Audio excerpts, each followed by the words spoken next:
Buenos días a todos. Mi nombre es Jorge Soler y soy miembro de la UAS y de la Sindicatura de Comptes. Y como comentaba Esperanza, voy a presentar con Carlos los resultados del trabajo de revisión de controles de ciberseguridad en ayuntamientos de la Comunidad Valenciana, que sería un poco la aplicación práctica del enfoque de los compañeros de Andalucía. Hemos organizado la presentación en dos partes. Una primera parte con los objetivos, el alcance y la metodología del trabajo, y una segunda parte que presentará Carlos con los resultados, las deficiencias detectadas y la experiencia del equipo. El objeto del trabajo ha sido proporcionar una estimación del grado de ciberseguridad y ciberresiliencia de los ayuntamientos más importantes de la Comunidad Valenciana, dando un poco respuesta a la inquietud de la sindicatura en cuanto a los riesgos que suponen las amenazas de ciberseguridad. El objeto no es tanto emitir una opinión de seguridad razonable sobre ciberseguridad, sino que esta estimación sea lo más precisa posible, lo cual afecta directamente al esfuerzo requerido para el trabajo. Hemos querido incluir en esta primera parte de la presentación un breve resumen de resultados con los datos más importantes del trabajo, que serían los siguientes. Del total de 11 ayuntamientos que comentaba Antonio, se han analizado hasta el momento 9 ayuntamientos, en cada uno de los cuales se han revisado 8 controles, haciendo un total de 72 controles revisados. Estos controles se han valorado en una escala del 0 al 5, donde el 5 es la mejor valoración, con una expectativa de alcanzar el nivel 3. Pues como vemos en la gráfica circular, del total de los 72 controles, solamente 3 han alcanzado el nivel requerido de 3 o superior. 20 han alcanzado el nivel 2, que sería el nivel inmediatamente inferior, 44 solo alcanzan el nivel 1 y 5 son directamente inexistentes. Esto desde el punto de vista del análisis de los controles. Desde el punto de vista del análisis de las entidades, lo que hemos hecho es asignar una valoración, una nota, a cada una de ellas, de los ayuntamientos, una nota de 0 a 100, con la expectativa de llegar a 80 puntos, y se ha representado en la gráfica de la derecha, con una barra por ayuntamiento.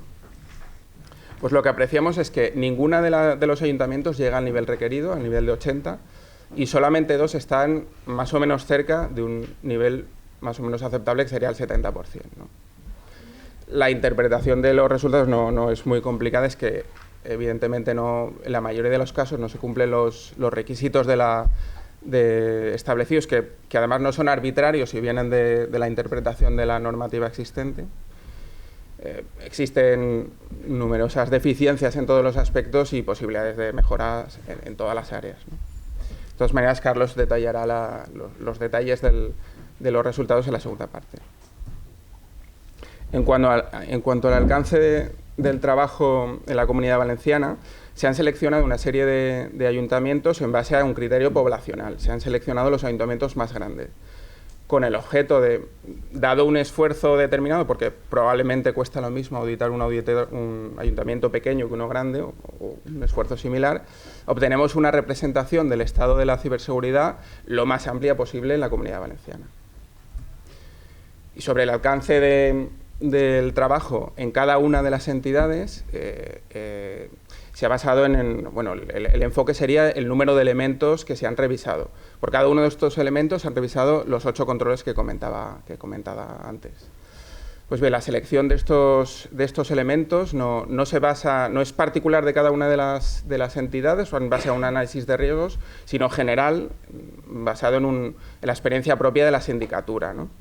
2 de los sistemas se han seleccionado porque dan soporte a procesos importantes para la sindicatura, que serían la contabilidad y la recaudación, y los otros 5 sistemas son elementos técnicos del sistema de información y se han seleccionado porque el equipo de auditoría ha considerado imprescindibles para una revisión de ciberseguridad. Y son el controlador de dominio, el software de virtualización, un equipo de usuario, que es un PC, un dispositivo de red, que sería un switch o un router, y un elemento de seguridad, que sería el firewall. Pues bien, en cada uno de estos elementos se ha analizado la pila completa del sistema.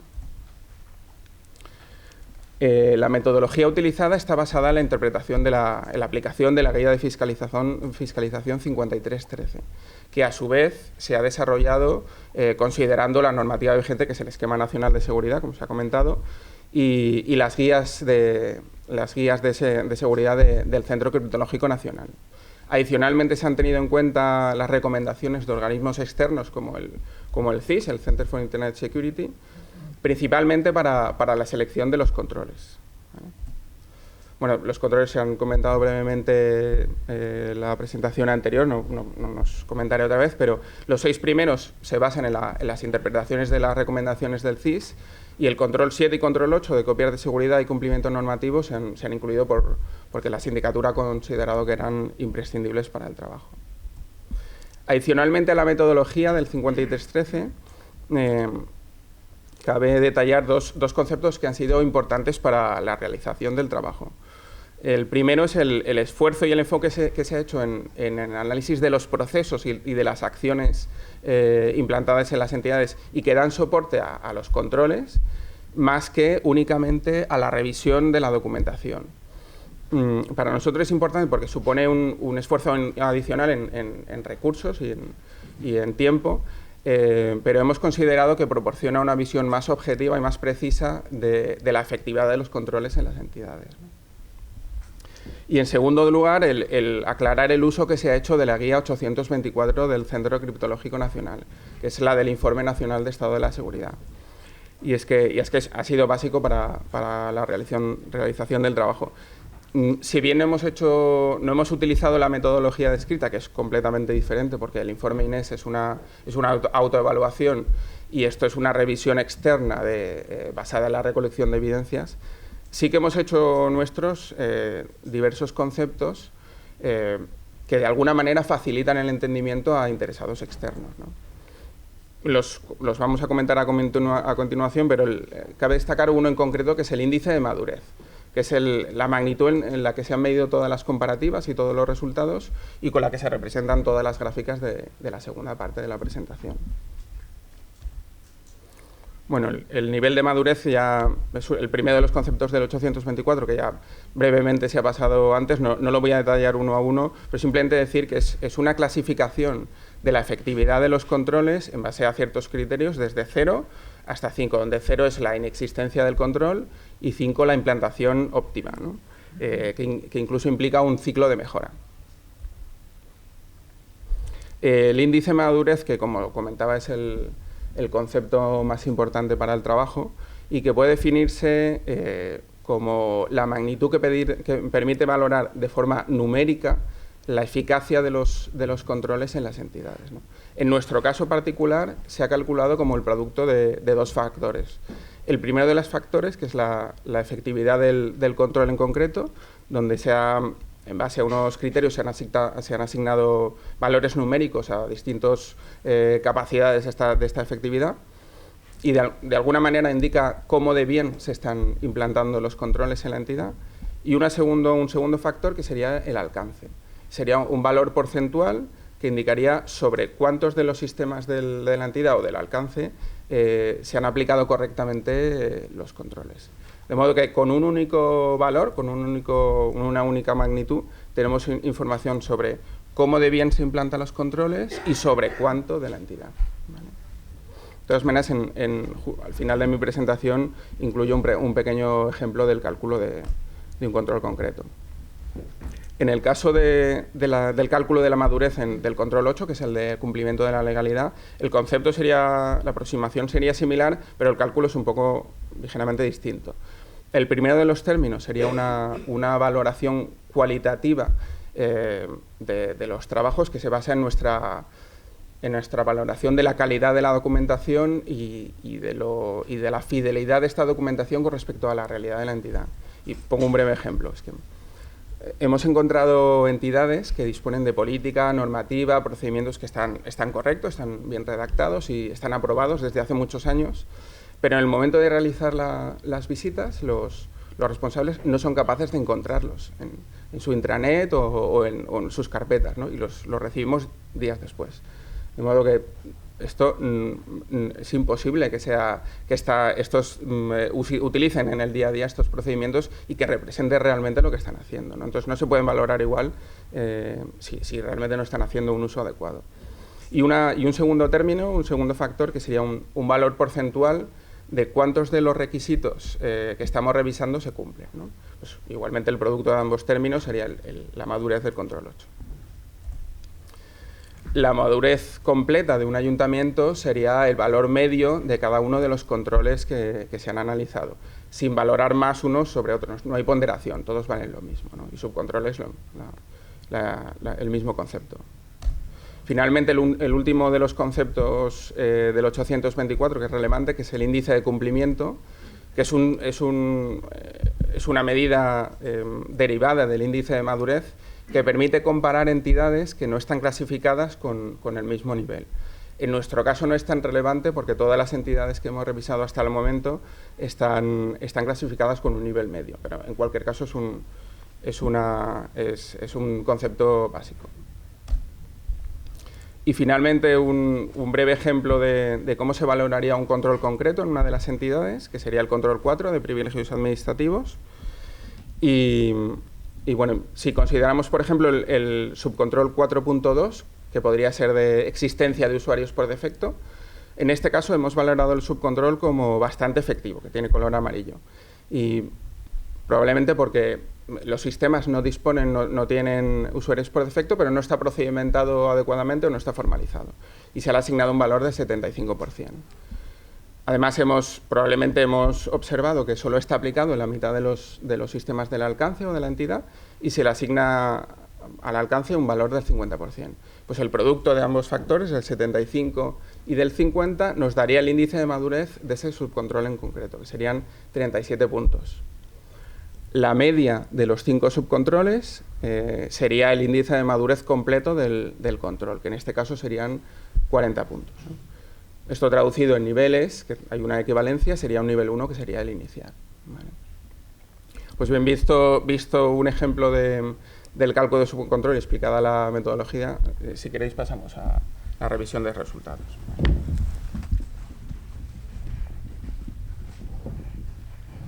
Bueno, buenos días. Yo soy Carlos y he sido el compañero... No se cae, ¿no? Sí.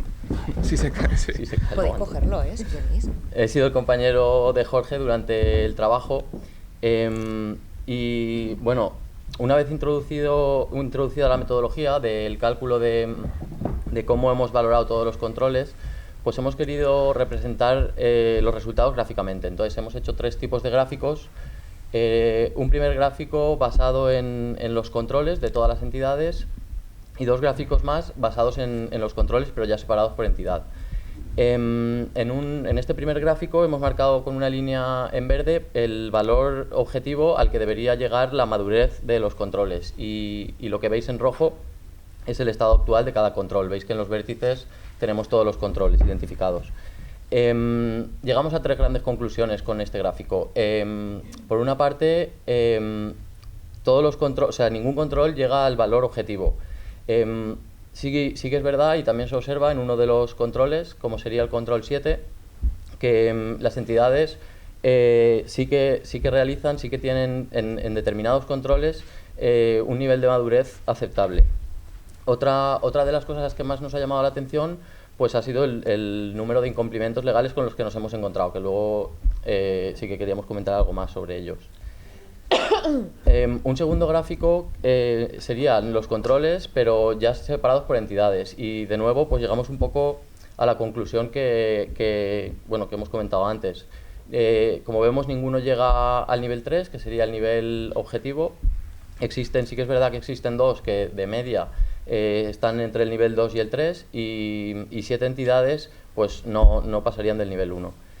Hemos querido añadir otro tipo de gráfico que muestra todos los controles de todas las entidades y hemos trazado una línea en lo que sería la media de los controles.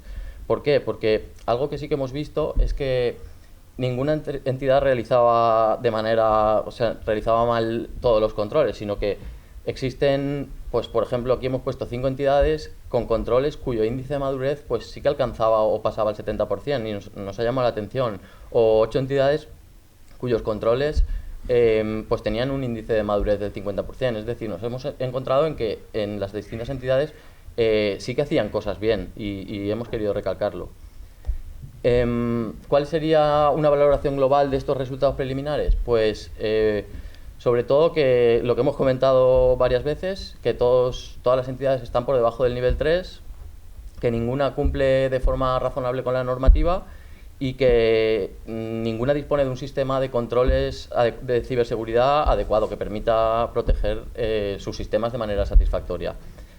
Llegamos a una gran conclusión, y es que con carácter general todos los sistemas analizados están en riesgo frente a las amenazas de ciberseguridad. Hemos querido añadir una transparencia.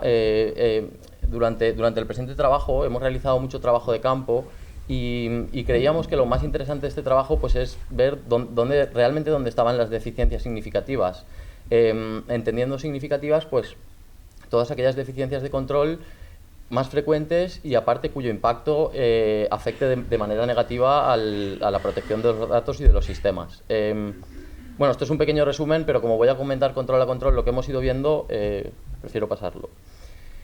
Pues bien, nuestros compañeros ya han contado antes los controles que vamos a analizar. Yo resumo rápidamente lo que hemos visto en cada uno de ellos.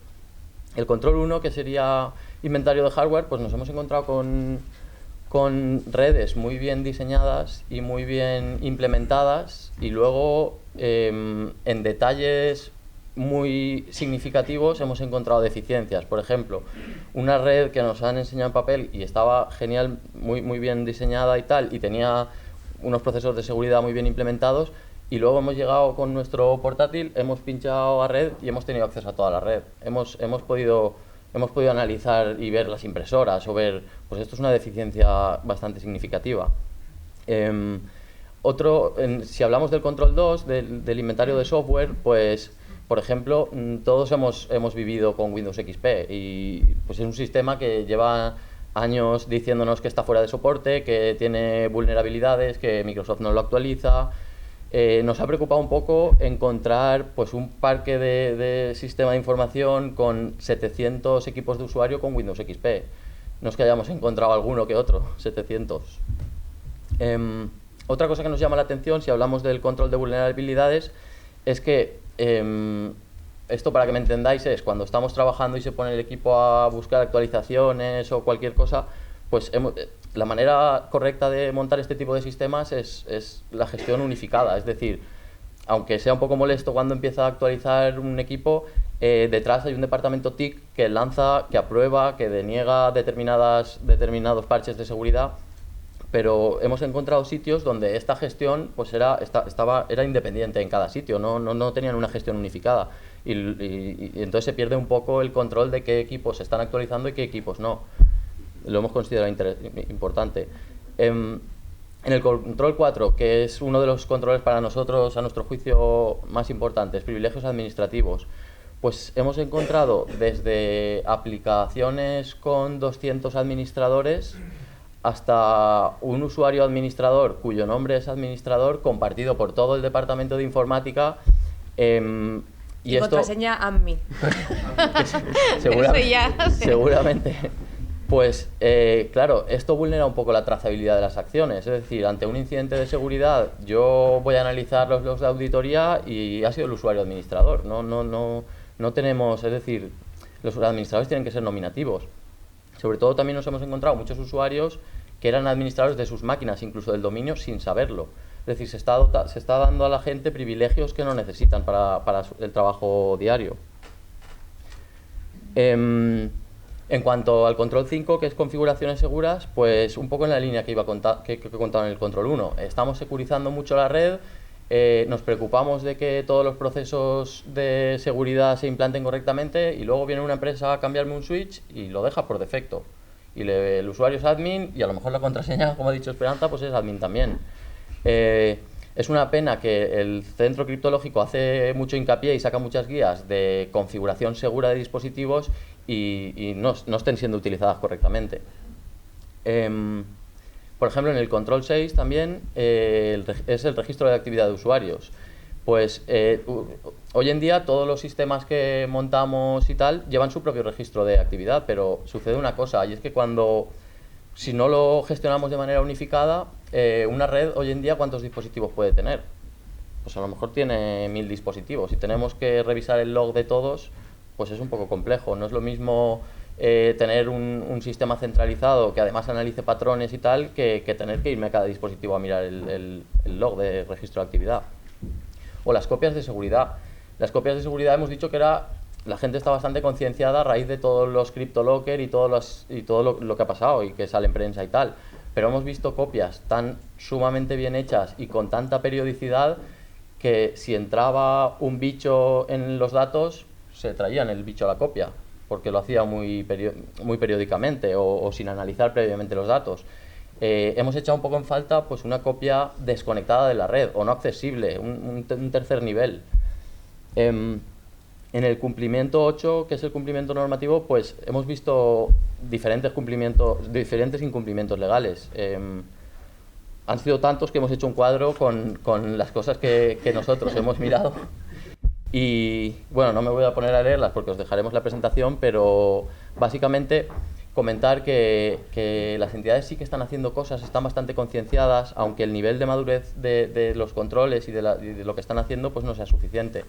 Nos hemos encontrado con auditorías hechas por grandes consultoras pues antiguas, obsoletas, o que, como ha comentado Jorge, que ni siquiera el departamento TIC se acordaba que tenía. Es decir, nos hemos encontrado material bastante deficiente. O, por ejemplo, en el análisis de riesgos, pues a nuestro juicio, hacer un buen análisis de riesgos implica pues saber qué activos críticos tengo en la entidad. Hemos visto un análisis de riesgo con 1000 activos críticos. Si tú tienes un análisis de riesgo con 1000 activos, pues es imposible, al final no analizas nada, no vas a mirar nada.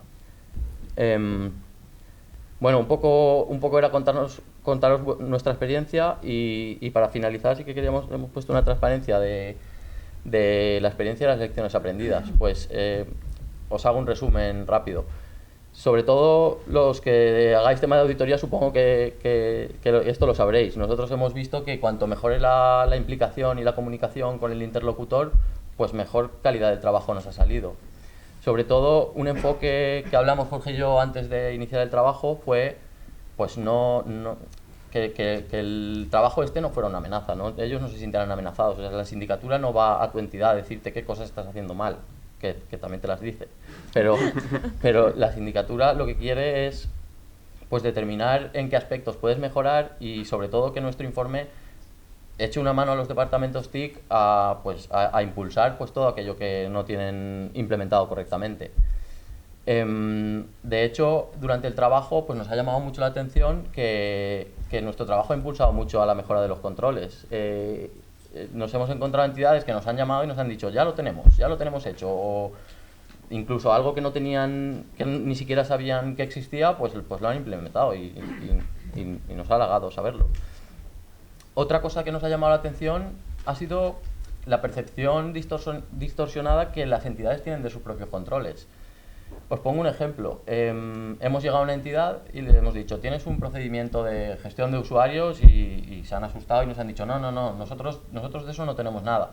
Luego hemos sido bastante cabezones y cuando hemos indagado y hemos preguntado, nos contaban, no, es que esto nos envía un email el jefe de recursos humanos, luego lo aprueba el jefe del área. Bueno, esto es parte del proceso, no es un procedimiento completo, pero el índice de madurez no es cero, sí que hacéis cosas.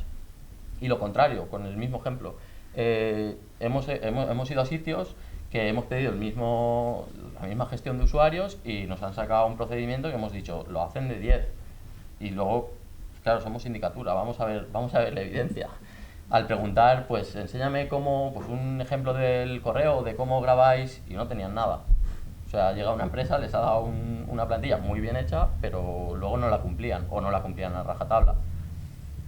Bueno, para acabar, porque se me está acabando el tiempo, solo comentar dos cositas, que estamos muy de acuerdo con lo que decía el otro día Magdalena en su ponencia. Es un trabajo técnicamente complejo que requiere de bastantes recursos. Han sido bastantes días y si quisiéramos hacerlo mejor deberíamos haber estado muchos más, pero sobre todo que requiere personal especializado y que el personal especializado hoy pues lo que Magdalena decía, dentro de 5 años pues puede no ser personal especializado ya. Entonces, entre esta necesidad de recursos, pues hace falta mucha formación y sobre todo a nosotros pues formación continua y tal. Y nada, bueno, perdón por el rollo. Y yo por mi parte, no sé si Jorge quiere añadir algo. Y nada, muchas gracias por escucharnos.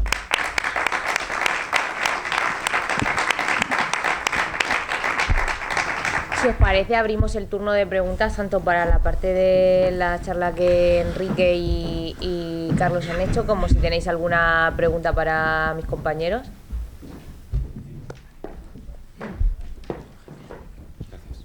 Bueno, lo primero, enhorabuena, porque para los que os vamos siguiendo aquí foro tras foro, vemos que van dando frutos todo este trabajo que llevéis haciendo. Y nada, una pregunta muy rápida. A modo de aproximativo, ¿cuántas personas, de qué equipo contasteis para hacer este informe y cuánto tiempo aproximadamente os llevó? Simplemente para hacer una idea. Gracias. Pues el equipo principal, Carlos y yo, aunque el compañero Alejandro pues también ha colaborado. En la preparación de la guía, Esperanza y Antonio. Y tiempo, sí que habíamos, creo que Antonio ha calculado, pues podrían ser unos 20 y pico días hombre en el trabajo. Quizá entre los dos no es tanto, por cada uno de los ayuntamientos, pero desde luego 5 creo que hay en alguna guía del CCN. Si no es una revisión de cumplimiento normativo, 5 no son. Vale. Gracias. No, os quería preguntar sobre los interlocutores. ¿Los cargos electos se toman esto en serio? ¿Habéis tenido interlocución política? En Andalucía, por ejemplo, yo cuando di charlas con el COSITAL, los secretarios están muy preocupados con este tema. ¿La interlocución ha sido a ese nivel o directamente estas son las cosas de informática y han derivado informática? Con el interlocutor. Yo que venía de un ayuntamiento y desde trabajar muchos años en un ayuntamiento, pues yo imaginaba lo que me hubiera pasado a mí si hubiera venido a la sindicatura. Y yo sí que yo creía pues que esto pues enseguida iba a bajar alguien a saludarme y que cuando fuéramos en ninguna de las entidades solo hemos tratado con informática, quiero decir, resumiendo.